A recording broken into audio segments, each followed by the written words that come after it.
mon ami a dit à ma femme que je la trompais. Elle m'a quitté pour lui, mais 5 ans plus tard, la vérité l'a détruite. J'ai tout perdu du jour au lendemain, ma femme, mon mariage, ma dignité, tout ça à cause d'une vidéo qu'elle n'aurait jamais dû voir. Mais vous savez ce qu'on dit sur la vérité? Elle finit toujours par éclater, et quand elle l'a fait, elle a détruit bien plus qu'un simple mariage. J'ai toujours pensé que j'étais un gars intelligent, pas un génie, ni un milliardaire playboy, mais au moins quelqu'un qui savait lire les gens. Je croyais savoir en qui je pouvais avoir confiance, je pensais que ma vie était sous contrôle, mais au final, les pires trahisons viennent toujours de ceux dont on ne se méfie jamais. Je m'appelle Jack, j'ai 35 ans. Il y a 5 ans, ma femme Émilie ne m'a pas seulement trahi, elle a complètement détruit ma vie, et je n'ai même pas vu le piège se refermer sur moi. Nous étions ensemble depuis 8 ans, mariés depuis 5 ans. Je travaillais dans l'informatique, j'avais un emploi stable, un bon salaire. Je n'étais pas parfait, mais j'étais fidèle. Émilie était tout ce qu'un homme pouvait désirer, belle, intelligente, charismatique. Tout le monde pensait que j'avais décroché le gros lot en l'épousant, et moi aussi, je le pensais. Jusqu'à l'arrivée de Ryan. L'ami. Le collègue de travail. Le type qui, au début, ne faisait que l'aider dans sa carrière. Au début, je n'y prêtais pas attention.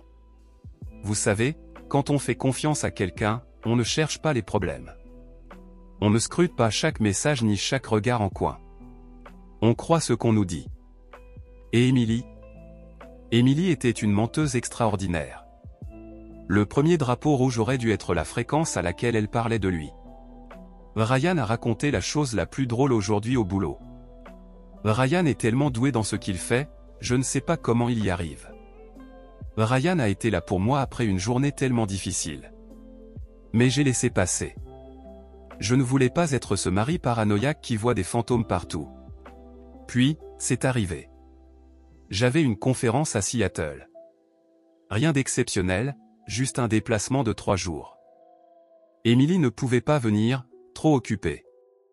Chaque soir, je faisais des appels vidéo, j'envoyais des photos et j'avais même rapporté ses grains de café préférés du Pike Place Market. Je croyais que tout allait bien. Jusqu'à ce vendredi matin où je suis rentré chez moi, pris un café et parti directement au travail. Vers 3 heures de l'après-midi, Émilie est entrée dans mon bureau sans prévenir, sans appeler. Elle serrait son téléphone si fort que ses jointures étaient blanches. J'allais dire quelque chose, mais elle m'a coupé d'une voix glaciale qui m'a donné des frissons. Réexplique-moi ça.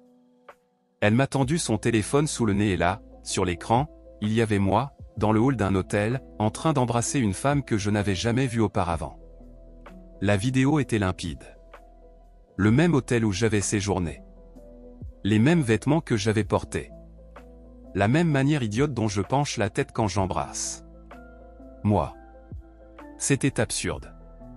Émilie, ai-je dit, ce n'est pas moi, tu sais que je ne ferai jamais ça. Mais elle ne riait pas, ne me ment pas, Jack.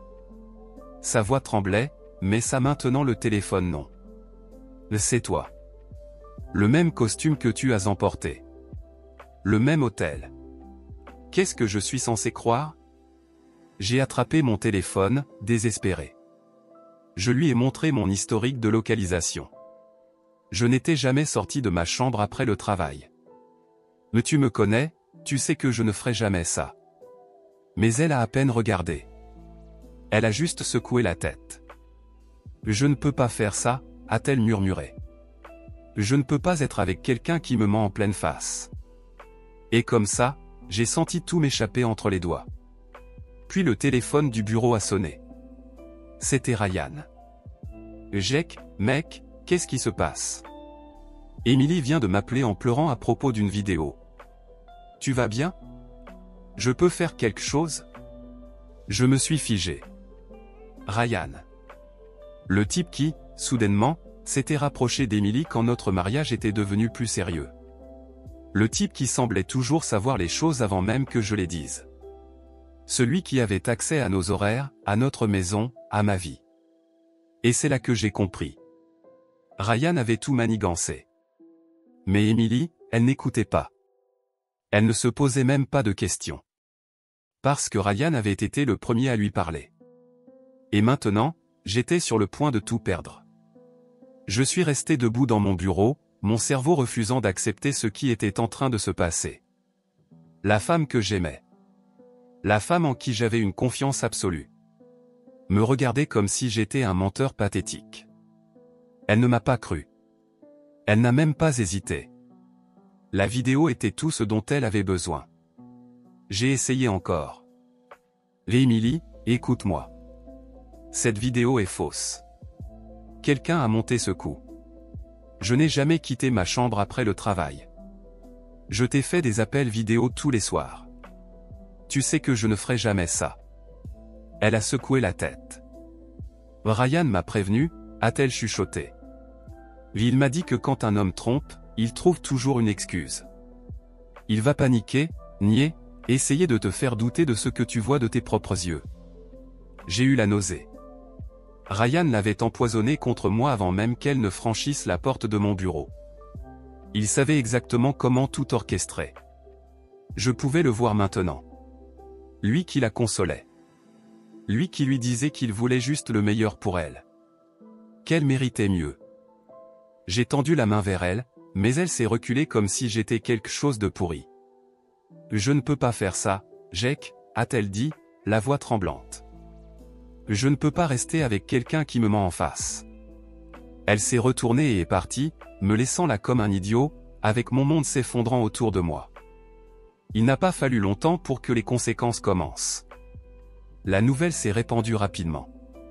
Quelques collègues avaient vu Émilie dans mon bureau, entendu la façon dont elle me parlait, et en 1 heure, les rumeurs s'étaient propagées dans toute l'entreprise. À la fin de la journée, je recevais des regards en biais dans les couloirs, je sentais les gens chuchoter sur mon passage. Puis est venue la réunion avec les RH. Ils m'ont fait asseoir et m'ont dit que mon comportement n'était pas en accord avec les valeurs de l'entreprise, qu'ils avaient une réputation à préserver. J'ai essayé d'expliquer, mais j'ai compris qu'ils avaient déjà pris leur décision. C'était fini. Le lundi matin, la sécurité m'attendait à l'entrée. Mon badge ne fonctionnait plus. Ils m'ont remis une boîte avec mes affaires. Aussi simple que ça. 5 ans dans l'entreprise, envolés. Perdre mon emploi était déjà assez terrible, mais le pire... Émilie avait déjà quitté notre appartement. Elle n'avait pas attendu. Elle n'avait pas hésité. Je suis rentré chez moi ce soir-là et j'ai découvert que ses vêtements avaient disparu. La pièce était à moitié vide. Il y avait un mot sur le comptoir de la cuisine, mais je n'avais même pas besoin de le lire. Je savais déjà ce qu'il disait. Le mardi, elle m'avait déjà bloqué partout. Le mercredi, nos amis communs ont cessé de répondre à mes appels. Le vendredi, j'étais un fantôme. Plus de travail. Plus de femmes. Plus d'amis. Juste un homme avec une réputation ruinée par un mensonge. La seule personne qui est restée, c'était Mike, un gars de ma salle de sport. Il a été le seul à vraiment m'écouter quand je lui ai dit la vérité. Il n'a pas accepté la vidéo comme une preuve définitive. Je ne sais pas, mec, a-t-il dit en secouant la tête. Ryan m'a toujours donné une drôle d'impression. Il y a quelque chose qui cloche. Mais ça n'avait pas d'importance. Le mal était fait. Je n'avais aucun moyen de prouver mon innocence. Ryan avait tout planifié à la perfection. Et comme pour enfoncer encore plus le couteau dans la plaie, Emily a posté une photo avec Ryan 2 semaines plus tard. Rien d'extraordinaire, juste eux dans un bar sur un rooftop, un verre à la main, souriant à la caméra. Mais la légende ? Un nouveau départ. C'est à ce moment-là que j'ai compris. Ryan ne s'était pas contenté de ruiner ma vie. Il me l'avait volée. Je suis resté à fixer cette photo d'Emily et Ryan pendant un long moment, l'esprit complètement vide. Voilà, la femme que j'avais aimée, semblant plus heureuse que je ne l'avais vue depuis des années. Avec l'homme qui avait détruit ma vie. Un nouveau départ. Comme si ces 8 dernières années n'avaient rien signifié. Comme si je n'avais jamais existé. Quelque chose en moi s'est brisé. Pendant 2 semaines, j'avais erré comme un fantôme, regardant ma vie partir en fumée. Mon travail, perdu. Ma réputation, détruite. Mes amis, envolée. Ma femme, volée par l'homme qui m'avait piégé. Et le pire? Personne n'avait douté. Ni mes collègues. Ni nos amis communs. Pas même mes parents.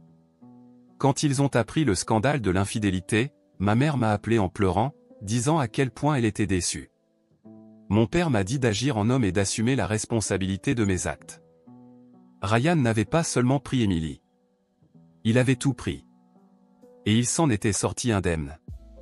Ou du moins, c'est ce qu'il croyait. Je savais une chose avec certitude. Si je voulais récupérer ma vie, je devais arrêter d'agir comme une victime. Je devais penser comme Ryan. Calculateur. Froid. Impitoyable.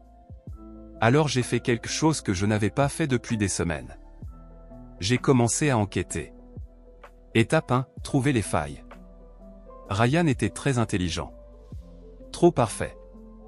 Il avait planifié ça pendant des mois.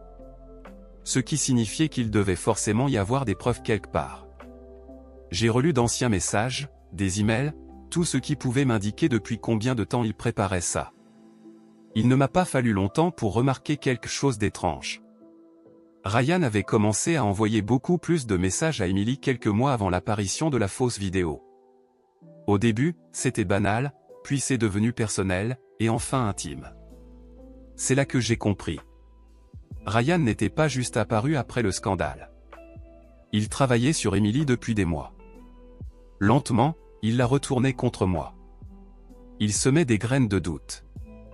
Il préparait ma chute. La vidéo n'avait été que le dernier clou dans le cercueil. Mais la question était, comment diable avait-il fait ça? Je savais que la technologie de deepfake existait, mais ce n'était pas donné. Le niveau de détail dans cette vidéo nécessitait des compétences, des connexions, de l'argent. Et Ryan, il n'était pas exactement riche. Ce qui signifiait que quelqu'un l'avait aidé. Alors j'ai continué à creuser.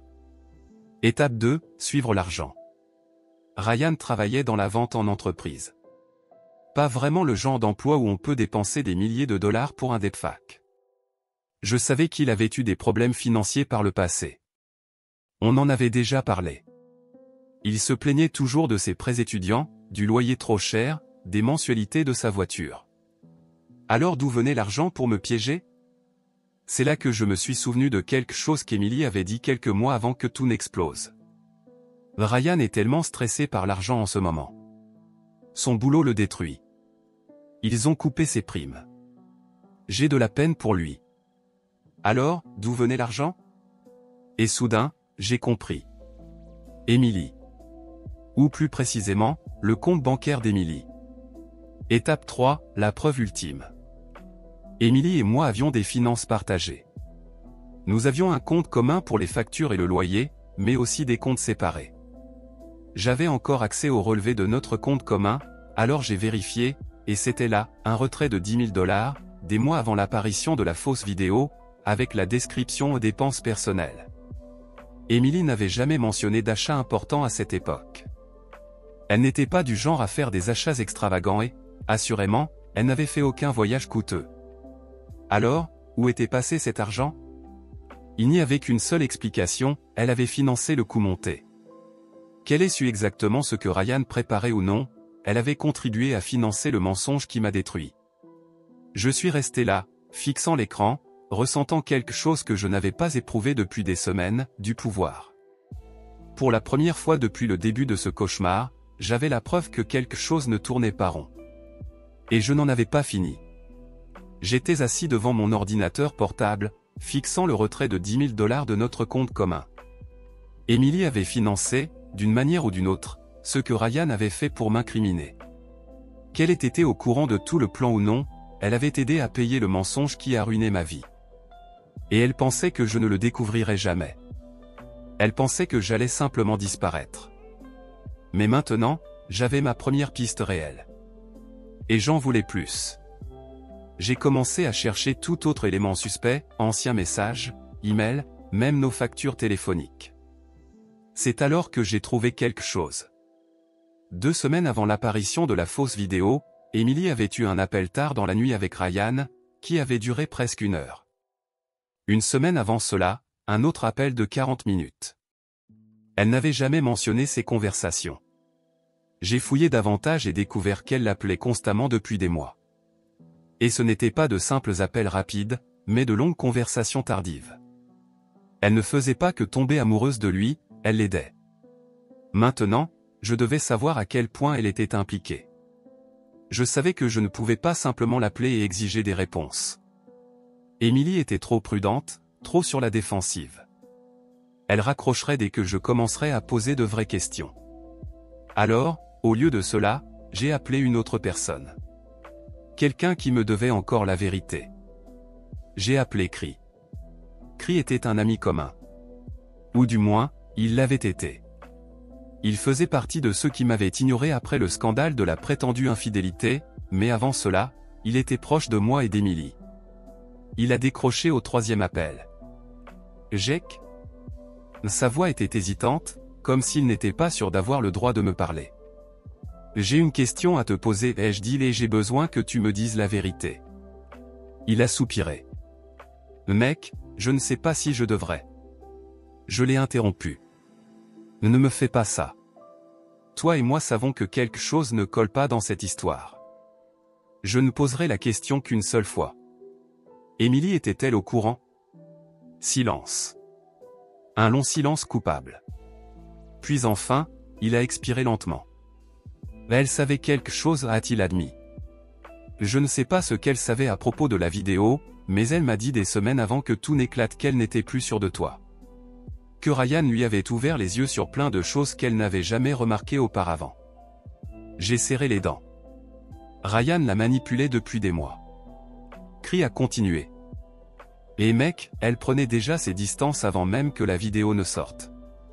Je me souviens qu'elle disait qu'elle avait l'impression d'attendre le bon moment pour partir. Elle cherchait une porte de sortie. Ryan lui a juste donné une excuse, et elle a sauté sur l'occasion sans hésiter. J'ai contracté la mâchoire. Une dernière question, ai-je dit. Elle est allée vivre avec lui après m'avoir quitté? Cri n'a pas hésité. Oui. Et très rapidement. J'ai fermé les yeux, sentant la dernière pièce du puzzle s'assembler.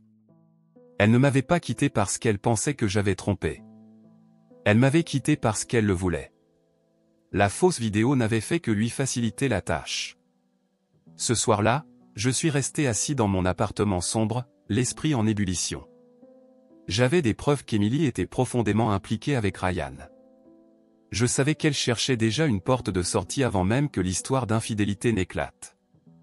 Mais je ne savais toujours pas qui avait fabriqué la fausse vidéo. Quelqu'un possédant des compétences sérieuses avait monté ce coup. Et Ryan n'était pas cette personne. Il n'était ni assez intelligent, ni assez technique. Cela signifiait qu'il y avait quelqu'un d'autre derrière tout ça. Quelqu'un que je devais trouver. Mais avant cela, je devais contre-attaquer. J'ai ouvert mon ordinateur portable et commencé à taper. J'ai écrit un email court, froid et direct à Émilie. Objet, les 10 000 $ que tu pensais que je ne découvrirais jamais. Salut, Émilie. J'espère que toi et Ryan profitez bien de votre nouveau départ. Je voulais juste te prévenir que j'ai découvert ce retrait de 10 000 $ que tu as fait quelques mois avant de détruire ma vie. Tu sais, celui marqué comme mes dépenses personnelles. La même somme que Ryan a soudainement eue pour financer son petit coup monté. Je ne sais pas si tu savais exactement ce qu'il préparait ou si tu t'es juste laissé entraîner parce que c'était plus commode pour toi. Dans tous les cas, j'ai maintenant toutes les preuves, relevés bancaires, historique d'appels, journaux de messages. Je pensais juste que tu devrais être au courant avant que je décide quoi en faire. Dis à Ryan que je lui passe le bonjour. Puis, sans hésiter, j'ai cliqué sur renvoyer. Elle pensait qu'elle pouvait m'effacer. Qu'elle m'avait anéanti. Mais ce n'était que le début. Je n'ai pas eu à attendre longtemps. Moins de 30 minutes après l'envoi de cet email, mon téléphone a vibré. C'était Émilie. J'ai souri. Elle ne m'avait jamais appelé après m'avoir quitté. Pas une seule fois. Je l'ai laissé sonner, regardant son nom clignoter sur l'écran. Elle a essayé encore. Puis une troisième fois. Ensuite, un message. Nous devons parler. Maintenant. Je l'ai ignorée. Elle a envoyé un autre message, « Jack, s'il te plaît, réponds au téléphone. » Ah, maintenant elle voulait parler. Maintenant, après m'avoir ignoré pendant des mois, m'avoir bloqué, avoir emménagé avec Ryan avant même que l'encre des papiers du divorce ne sèche. Je ne l'ai pas fait attendre. 1 heure plus tard, j'ai vérifié mon email. Émilie avait répondu. L'objet du message était « S'il te plaît, écoute-moi juste. Jack, je ne sais pas ce que tu penses avoir découvert, mais tu te trompes complètement. Je n'ai jamais voulu que tout cela arrive. J'étais perdu, tiré dans différentes directions. Je me suis arrêté de lire. Je me fichais de ses excuses.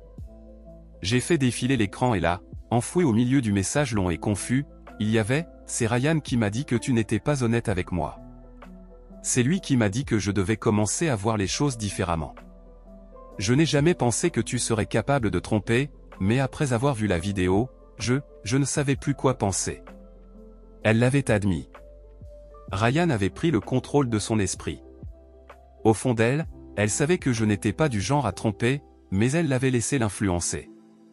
Il avait semé le doute, la poussant à remettre tout en question à mon sujet, petit à petit, jusqu'à ce qu'elle soit prête à croire n'importe quoi. Et une fois qu'elle l'a cru, elle est partie. Puis, elle a écrit quelque chose d'encore plus intéressant, « Si Ryan a vraiment monté ce coup, je te jure que je ne savais pas qu'il préparait quelque chose de ce genre. » Peut-être qu'elle ne savait pas pour la vidéo deepfake, mais elle savait que quelque chose n'allait pas. Elle s'en fichait, tant que Ryan lui disait exactement ce qu'elle voulait entendre. Je me suis craqué les doigts, réfléchissant. Elle avait peur. Et elle avait raison. Maintenant, elle savait que j'avais des preuves, mais elle ne savait pas combien j'en avais. Elle testait le terrain, essayant de voir si je bluffais. Ce qui signifiait que c'était le moment de passer à la deuxième étape. J'avais besoin d'un avantage, quelque chose de plus grand. Ryan avait falsifié une vidéo, ce qui signifiait qu'il ne l'avait pas fait seul. Il lui fallait un expert, quelqu'un avec les compétences nécessaires pour rendre la vidéo réaliste. Ce genre de travail n'était ni bon marché ni facile. Je devais trouver cette personne. J'ai commencé à faire des recherches en ligne sur des entreprises ou des freelances spécialisés dans la manipulation vidéo par intelligence artificielle. Je ne cherchais pas des amateurs. Il me fallait du travail de haut niveau. Après quelques heures, j'ai trouvé une petite entreprise d'expertise numérique en Californie qui révélait des fraudes liées au deepfake. Ils travaillaient avec des entreprises pour identifier des vidéos truquées utilisées dans des fraudes corporatives, des escroqueries aux assurances et même du chantage politique. J'ai envoyé un email expliquant la situation et joint une vidéo de moi dans le hall de l'hôtel. J'ai demandé s'ils pouvaient l'analyser. Je ne m'attendais pas à une réponse rapide, mais le lendemain matin, mon téléphone a vibré avec un email du chef enquêteur. L'objet du message était « Urgent. Votre vidéo présente des signes évidents de manipulation par intelligence artificielle. Monsieur Carter, nous avons effectué des tests préliminaires sur la séquence que vous avez envoyée. Il existe des indices clairs de substitution faciale par IA, notamment dans la façon dont l'éclairage interagit avec la peau et dans certaines micro-expressions faciales qui ne correspondent pas au mouvement naturel des muscles. Cette vidéo n'est pas réelle. Il s'agit sans aucun doute d'un deepfake avancé. Nous pouvons procéder à une analyse médico-légale complète si vous le souhaitez. Veuillez nous indiquer comment vous souhaitez procéder. » J'ai laissé échapper un long soupir. C'était ça. La preuve dont j'avais besoin. Le moment que Ryan et Emily pensaient ne jamais voir arriver. Et maintenant, il était temps de tout faire exploser. Je suis resté assis, lisant encore et encore le rapport d'expertise. C'était réel. J'avais une preuve irréfutable que la vidéo en laquelle Emily et tout le monde avaient cru était un mensonge, un deepfake généré par IA. Ryan devait penser qu'il était intouchable, qu'il m'avait effacé, enterré sous son tissu de mensonges, si profondément que je ne retrouverais jamais mon chemin. Il s'était complètement trompé. Désormais, je n'étais plus seulement un ex-mari amer cherchant à prouver un point. J'étais devenu le bourreau, et Ryan était sur le point de tout perdre. Avant de tout révéler, je voulais une dernière conversation avec Emily. Pas parce que ses excuses m'importaient. Je m'en fichais, mais je voulais qu'elle ressente, qu'elle réalise, en temps réel, qu'elle avait détruit sa propre vie pour rien. Alors, j'ai envoyé un message, on doit parler en face à face. Elle a répondu en quelques secondes, merci. Dis-moi l'heure et l'endroit. Je lui ai donné rendez-vous dans un café tranquille près de mon ancien bureau. Un territoire neutre. L'après-midi suivant, je suis entré et je l'ai vue assise là, jouant nerveusement avec une tasse de café. Elle m'a regardé avec espoir, comme si elle pensait qu'il y avait encore une chance de réparer les choses. Je me suis assis, j'ai sorti mon téléphone et je l'ai glissé sur la table. Elissa. Elle a hésité avant de poser les yeux sur l'email de l'équipe. J'ai observé ses yeux parcourir l'écran. J'ai vu la couleur quitter son visage au fur et à mesure que la vérité s'installait. Elle a secoué la tête, murmurant. Non. Ce n'est pas possible. Je me suis penché en avant. C'est réel, Émilie. Cette vidéo que tu as vue, celle qui a détruit ma vie, était fausse. Ryan a fait en sorte que tu vois exactement ce qu'il voulait que tu vois. Elle a levé les yeux vers moi, les yeux écarquillés. Je ne savais pas. J'ai laissé échapper un rire froid. Tu ne voulais pas savoir. Tu as eu des doutes, Émilie, je le sais, mais tu voulais Ryan, et c'était le moyen le plus facile de justifier ton départ. Ses mains tremblaient en tenant sa tasse de café. Jack. J'ai levé la main pour l'interrompre. Garde ton souffle. Je ne veux pas de tes excuses. Je ne veux pas de clôture, je voulais juste que tu vois ça de tes propres yeux. Elle semblait sur le point de pleurer, mais je m'en fichais. Elle méritait de ressentir ce regret, et je n'en avais pas encore fini. Prochaine étape, le travail de Ryan. Ryan travaillait dans une grande entreprise, du genre avec une politique éthique stricte. Le genre d'entreprise qui ne voulait pas que son nom soit associé à un employé utilisant la technologie de l'intelligence artificielle pour fabriquer des preuves et détruire la réputation de quelqu'un. Alors, je me suis assuré que ses supérieurs reçoivent un email. J'ai tout envoyé, l'analyse médico-légale, la preuve que la vidéo était fausse, le fait qu'un de leurs employés avait utilisé la technologie de l'IA pour une vengeance personnelle. Puis, je me suis assis et j'ai attendu. Ça n'a pas pris longtemps. Moins d'une semaine plus tard, Ryan a été licencié, et ce n'était pas en douceur. C'était un scandale total. L'entreprise avait des investisseurs et ils ne voulaient pas que leur nom soit lié à un employé qui avait utilisé un deepfake comme une arme. Il s'est fait virer si vite que sa tête a dû tourner. Et, pour enfoncer encore plus le couteau dans la plaie, j'ai pris soin d'envoyer une copie du rapport à chaque entreprise de son secteur. Bonne chance pour retrouver un emploi, Ryan. Vous vous dites sûrement, c'était suffisant, non? Pas du tout. Ryan m'a pris mon mariage, ma réputation, ma carrière. Je n'allais pas m'arrêter tant qu'il n'aurait pas ressenti chaque gramme de ce qu'il m'avait fait subir. Alors, j'ai contacté un avocat. Ce que Ryan avait fait n'était pas qu'une simple erreur. C'était une fraude, une diffamation et, étant donné qu'il avait utilisé une technologie avancée d'intelligence artificielle, j'avais un dossier solide pour le poursuivre jusqu'au bout. Mon avocat était ravi. C'est l'un des cas de diffamation malveillante les plus flagrants que j'ai vus. On peut l'enterrer au tribunal. C'est exactement ce qu'on a fait. Ryan a reçu une assignation en justice. Il a même essayé de m'envoyer des messages, me suppliant d'abandonner. J'ai laissé ça en messagerie vocale et je l'ai poursuivi en justice. Et devinez quoi? J'ai aussi poursuivi Émilie, car elle avait utilisé notre argent commun pour financer la destruction de ma vie. Ça s'appelle de la conspiration. Elle a pleuré au tribunal, a essayé de dire qu'elle avait été manipulée, qu'elle ne savait pas ce qu'elle faisait. Le juge s'en fichait. Au final, Ryan a fini ruiné, Émilie était détruite, et j'ai récupéré chaque centime que j'avais perdu. Ça a pris 5 ans, mais j'ai gagné. Je n'ai pas seulement survécu, j'ai prospéré.